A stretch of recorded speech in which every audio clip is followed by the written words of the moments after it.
Samedi 17 mai. Toujours à Keenon. Finalement, 2 Anglaises, British, sont avec moi dans le dortoir. Je les ai vues à Nha Trang aussi. Je suis allée visiter une pagode avec un Bouddha géant. Puis je me suis fait sécher sur la plage, à part des gars qui m'observaient et me criaient de la bâtisse de l'autre côté de la rue, j'ai eu la sainte paix. J'ai trouvé le marché et au 2e kiosque, j'ai réussi à avoir un prix raisonnable pour des mangues et des bananes. La première me demandait le double, j'ai repris mon argent.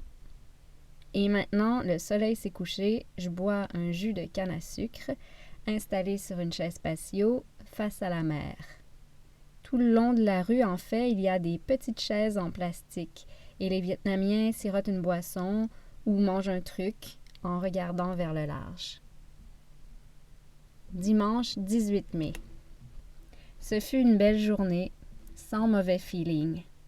J'ai dormi peu, il faisait chaud. En plus, avec le filet anti-moustique, ça coupe 50% du vent. Ouf! À 4h15 du matin, donc, une moto-taxi est venue me chercher et c'est là que j'ai vu que déjà à 7h, des gens font leur exercice et commencent à vendre leurs fruits et légumes. Il faisait encore noir, frais. Un bon 20-30 minutes agréable en moto jusqu'à la gare. Et là, 5h15, j'embarque dans le train. Et là, waouh! Comme c'est agréable. J'avais peur que ça brasse et que je file mal encore. Mais non, c'était fantastique. En plus de me sentir bien, j'ai pu lire, manger, jouer à des petits jeux, mes sudoku, etc. Ça a donc passé très vite. En plus, on passait à travers les rizières, les montagnes.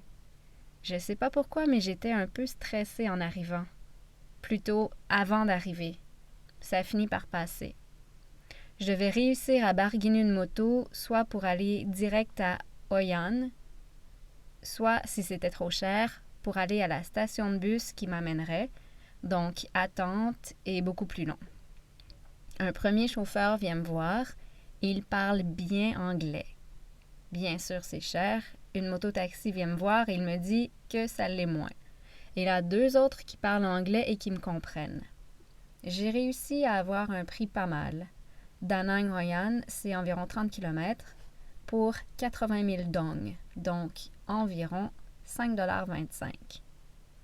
J'arrête à un premier hôtel où je voulais aller, piscine intérieure et extérieure et déjeuner, mais c'est 20 $. Et dans mon livre, ils étaient supposés avoir des chambres à 10 $. La moto m'offre de toute façon de me porter à plusieurs hôtels pour que je choisisse. De toute façon, bon, je répète, je me sens pas pressée et j'ai le goût de trouver une place qui clique. Ici, c'est touristique. Je sais donc que j'ai le choix. 2e hôtel, ordinaire, et la chambre donne sur la cour, genre où ils mettent les motos à l'intérieur. Bof.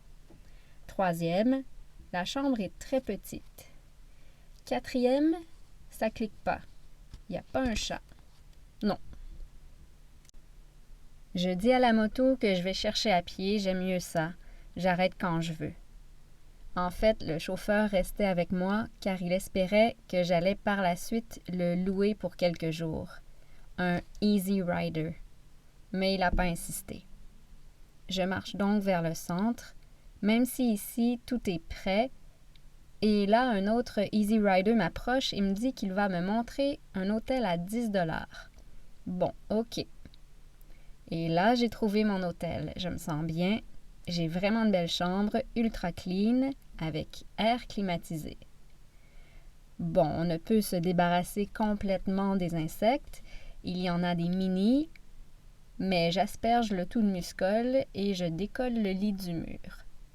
C'était supposé être 12 $, mais ils me l'ont laissé à 10 $, vu que c'est ce que le chauffeur m'avait dit.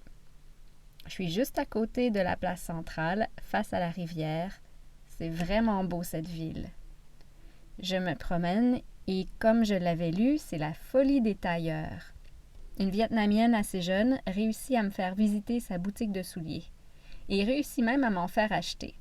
5,65 $ environ, fait sur mesure, je choisis modèle et couleur. De toute façon, ça faisait longtemps que je m'en cherchais une paire à mon goût au Québec. Et voilà. Je veux aussi une jupe. Il n'y en a pas des déjà faites, seulement les modèles, alors je m'en fais faire à une autre boutique. Le tout sera prêt demain. J'avoue que c'est très tentant de me faire faire une robe et des pantalons et aussi une camisole.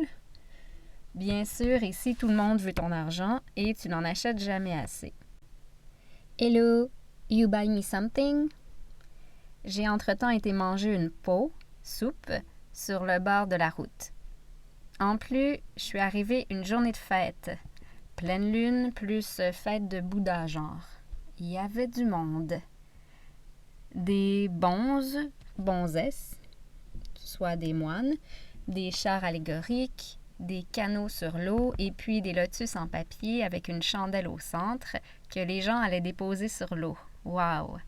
En plus, à un moment, j'étais pratiquement la seule touriste. Puis une soupe spécialité locale, le kaolo, avec un shake à la mangue. Trop bon!